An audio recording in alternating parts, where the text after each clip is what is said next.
Hi guys, it's Arielle. Welcome back to my YouTube channel. I hope you guys are all doing well. In today's video, I'm going to share the best day trip travel itinerary for the beautiful coastal town of Étretat.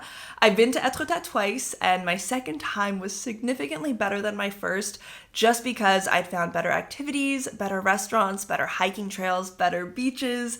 So I really do have the best tips to make sure that you have the most memorable time in Étretat.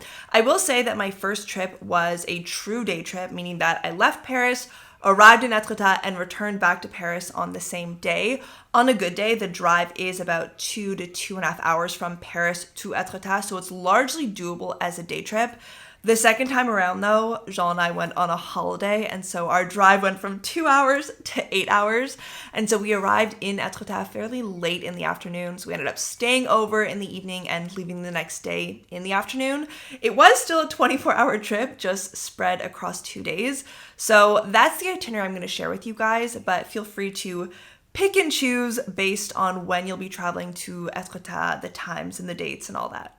Quick interruption from future Arielle before we get into the Étretat itinerary, just because by the time I put out this video, I would have launched my website and my 24-hour Paris guides and travel itineraries.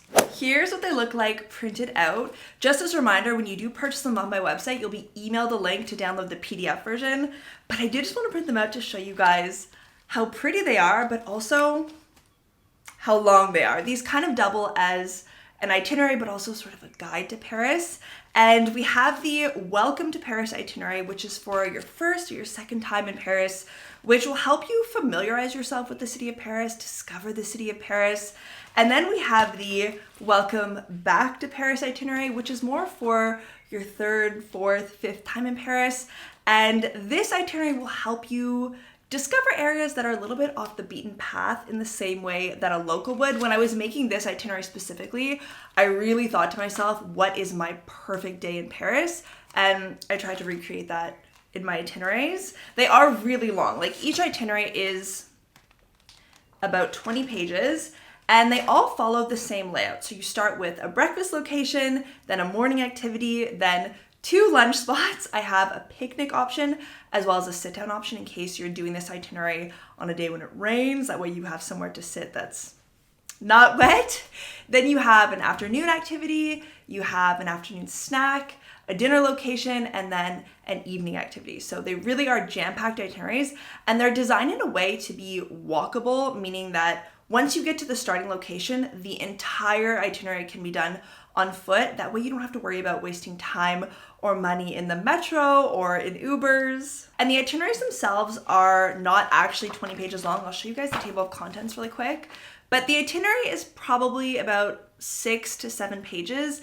And the rest is information to help you during your trip to Paris. So you have things like hours of operation for all locations, how to reserve your tickets, how to make reservation with the dialogue in French as well if you want to practice. There are gluten-free and vegan alternatives for every single restaurant without fail. You have fun hidden picture spots to look out for. You really do have a lot of information in these itineraries. And I also do want to mention that while these itineraries are fun, they're also very centered around French and Parisian history, culture, and cuisine. I'm not sending you to random areas in Paris. Everything is very intentional, and on top of that, for every single location, I include a very large blurb that includes fun facts or highlights of the museums that we're going to, tips on how to navigate or get to the location, the history of the location as well. So you do have a lot of information that will help you better understand Paris and better appreciate, I think, everywhere we go. Everything can be purchased off my website, getthemargarita.com, and you also have my travel consultation calls and the sign up for my summer meetup on my website as well. So definitely go check it out. And one more thing I did want to mention for anyone who is purchasing outside of the EU, all the prices on the website include the European sales tax, which is 20%.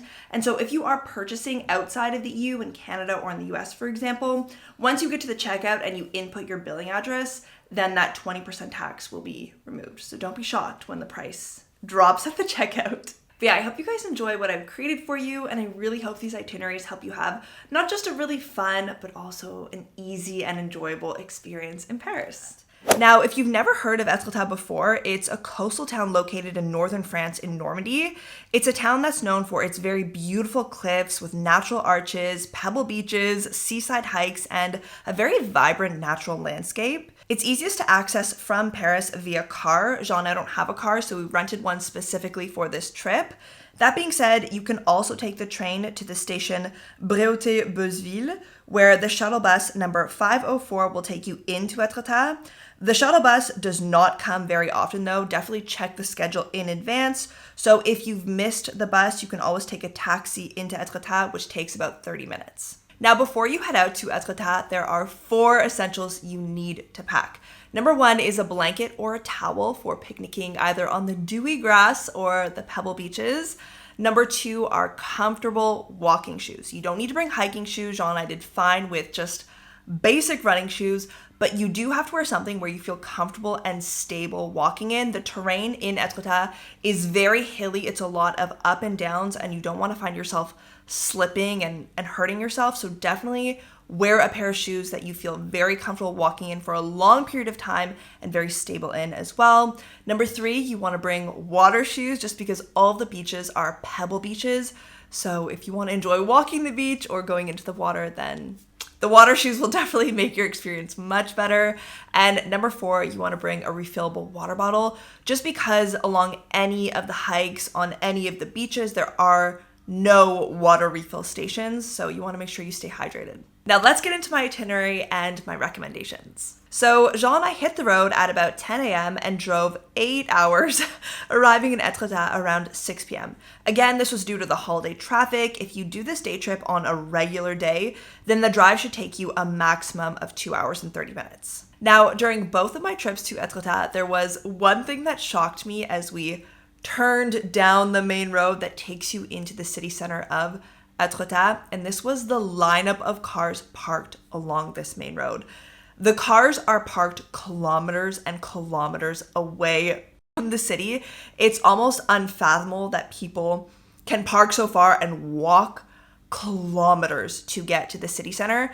And this happens because it's such a popular place. It's a very small town. There's not a lot of parking. And so if you arrive later on in the day, especially like Jean and I did, we arrived at like 6 p.m., it will be very challenging for you to find a parking spot. So just know that as a little word of caution. We were lucky because the hotel we were staying at had free parking right in the city center. So we drove into Étretat, no problem, parked the car, and checked into our hotel, which was Les Turquoises. Now, if you're looking for a hotel in Étretat, I would definitely recommend this one. I myself will stay here again on my next trip. I found that the hotel was very central. You could walk anywhere you wanted to in Étretat, no problem. It was fairly affordable. It was about 150 euros per evening. The receptionist was very friendly. The rooms were large, and there was a very beautiful and peaceful courtyard, which really made the stay more relaxing. There were a couple of downsides, like the mattress was not the most comfortable. The walls were a little bit thin, and also Jean and I were staying in a room that was facing the main road, so it was a little bit loud. But I think if you called in advance and requested a room that faced the courtyard as opposed to the main strip, then I think they would accommodate, no problem. Once we checked in, we headed straight to the crêperie called le Lann-Bihoué for dinner. They open for their evening service at 7 p.m., but they don't take reservations for the most part, so to make sure that we got a table, we lined up 30 minutes early at 6:30. We were the second couple seated once they opened, and the restaurant was full 15 minutes after they opened at 7, so just keep that in mind. We ordered a galette for dinner and a crêpe for dessert. Just an FYI, a galette is the savory version of the crepe. I would recommend this crêperie for 2 reasons. Number 1, it's away from the main tourist strip and the hub of tourist restaurants in the very epicenter of Étretat. It's kind of down a more secret road, so you really do feel like you're off the beaten path. It's a lot less chaotic, which feels nice because Étretat is buzzing 24/7. So when you can have that break, it's just really lovely. And every person in this restaurant was 100% French speaking. So it really felt like we had found this local gem. And the second reason why I recommend this crêperie is because my first time around, I did do the tourist restaurants. I did eat at the restaurants on the beach, and I can tell you that the food was both very expensive and really, really not good. So the crêperie did a great job of providing really quality food with generous portions for an affordable price. I think the crepes and the galettes ranged from 10 to 15 euros, and it was delicious. So if you're debating between the tourist traps on the beach or the local crêperie, then definitely go with the latter if you're looking for delicious, filling food. After dinner, we headed to the cliffs on the left side of the boardwalk in Étretat to watch the sunset. In order to get to the side, you have to walk along the boardwalk, and at the very end, you have stairs that will lead you up. The first spot that you can stop at is the Falaise d'Aval, which is very picturesque. It's a great place to take some photos. From the Falaise d'Aval, you can also see the Falaise La Main-Porte, which is another great photo op. We had about 30 minutes before the sunset, so we walked from the boardwalk to the Falaise d'Aval and then the Falaise La Main-Porte and watched the sunset somewhere in between. Just a few things to note about the cliffs on the left side of the boardwalk. They are very beautiful. Don't get me wrong, you should definitely come and visit these cliffs, but they are also very, very crowded. These are the main cliffs that tourists come to visit. Myself, for example, on my first trip to Étretat, these were the only cliffs that I visited. So definitely expect those crowds during the day. And that was it. That was the end of our first little afternoon in Étretat. We ended up going to bed really early because we were determined to beat the crowds the next day. And this actually ended up working for us because what we found is that Étretat and the parking to get into Étretat doesn't get very busy until about 11 a.m. So if you can manage to get up and explore the city early in the morning or arrive at the city early in the morning, it definitely will pay off. So after a great night's sleep, we got up at about 7:30 a.m. to walk the cliffs on the right side of the boardwalk. En route, we picked up some pastries for breakfast at a boulangerie called Le Petit Accent, which were excellent. And this boulangerie also opens at 7 a.m., so it was exactly what we were looking for. With our pastries in hand, we hiked up the cliffs on the right side. And when it comes to crowds at this time of day, all in all, we crossed maybe 5 people max. 2 of which were locals who had the same idea as us. They wanted to walk their dog along the cliffs before all the crowds arrived. This couple also told us that if we continued walking for about 10 minutes, we'd get to a set of stairs that would lead us down to the beach, so we followed their advice.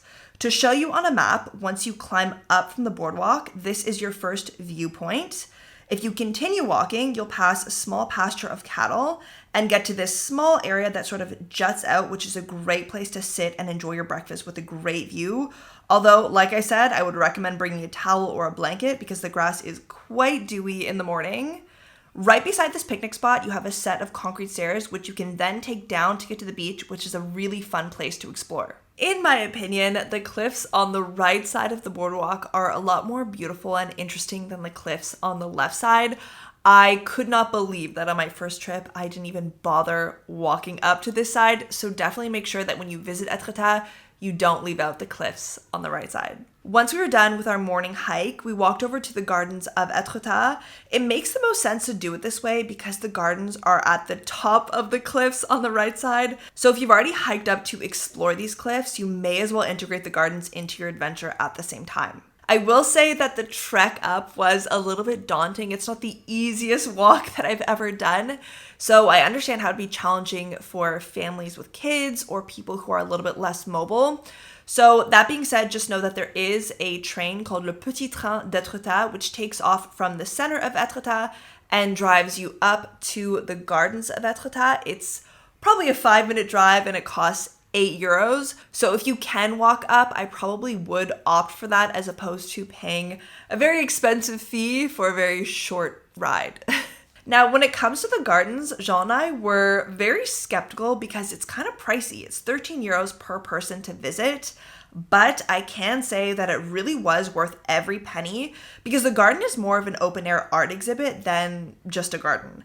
At the entrance, you can scan a QR code to download the guide, which will lead you through the 10 different art installations. My favorite section by far was the Garden of Emotions. You have these very large water drop sculptures that have different facial expressions and are so fun. You also have the best view of Étretat and the cliffside from the panoramic viewpoint at the very left of the gardens. Once we were done in the gardens, we headed back down to grab something for lunch. Our idea was to picnic at one of the beaches along the coastline. And not that there's anything wrong with the beach along the boardwalk in Étretat, but there's definitely more beautiful, more scenic, more relaxing beaches with way less people. That's just a short distance away from the main beach in Étretat that I would recommend. Now, when we did get back down into the city center for lunch, it was packed. I wish I could think of a stronger word to describe the volume of people here, but it was just unbelievable. So be prepared for that. Every single restaurant, every boulangerie had a line out the door and around the corner. We actually met a couple who was in line at the Boulangerie who were explaining to us that they were eating at the Boulangerie because they'd already been to 4 different restaurants that had turned them away because they were so full. So in order to avoid the lines, here's what you're gonna do. You're gonna go to the Fromagerie d'Étretat, where you can pick up either a grilled vegetable sandwich with cheese or a cured ham sandwich with cheese. The price of these sandwiches is between €5.50 and €7, and there was absolutely no line and no wait time. And let me tell you, I had the grilled vegetable and cheese sandwich, and it was the best sandwich of my life. I still dream of this sandwich to this day. I want to do another day trip to Étretat just to eat this sandwich again. It was that good. So I highly recommend. And if you're looking for something more like a salad or a dessert, a pastry or a coffee, then I would also recommend the cafe Vert, which was incredibly charming. The staff were so friendly. All of the food was fresh. They had a lovely salad bar. Everything was homemade. And there was actually even space indoors to eat inside the cafe, which was mind-blowing to me because all of the restaurants on the tourist strip had hundreds of people in line. So both of these places I highly recommend. Once we had our sandwich, our coffee, and our pastry, we also went to the grocery store called Carrefour City to pick up some fruits, veggies, and other snacks for our picnic. Now for the actual picnic, the beach that I would recommend is called the Plage du Fourquet. It's stunning. It's within close proximity to Étretat, and there were maybe 1/5,000th the amount of people on this beach compared to the main beach in Étretat. If you rented a car like us, the closest parking is here. I'll put the longitude and latitude on the screen. You can park here for free and walk over to the beach. It takes about 20 minutes. That being said, it's not advertised, which is why I put the longitude and latitude, and it is really small. There's maybe 10 spots total. The other parking that is advertised is a 45-minute walk away from the beach, which we were so not prepared to do. That being said, you can also walk from Étretat along the cliffside to the Plage Fourquet, and this coastal walk should take you between 1 hour and 1 hour and 15 minutes. It's very scenic and very easy to follow. To get onto this coastal trail, you just have to walk down to the boardwalk of Étretat and walk up to the Falaise d'Aval like we did on the very first night. Once you reach the Falaise d'Aval, you literally just have to follow the designated hiking trail until you get to the Plage Fourquet. It is incredibly easy. It's not a hard walk either, aside from the first climb up, and it truly is breathtaking. If we hadn't rented a car, this is 100% what I would have done instead of driving and parking and walking from the parking. Once you get to the cliffs above the beach, you'll walk down a long set of stairs to get to the waterfront, and this is a really great place to picnic. We didn't swim because the water was ice cold, but we did put our toes in.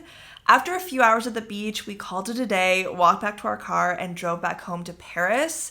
Overall, I adored this 24 hours we spent in Étretat. We managed to have a really relaxing trip by avoiding the crowds and finding quality activities and restaurants that kind of flew over the heads of most of the other tourists. I hope you guys enjoyed this itinerary. I hope it inspires you to take a trip to the very beautiful coastal city of Étretat.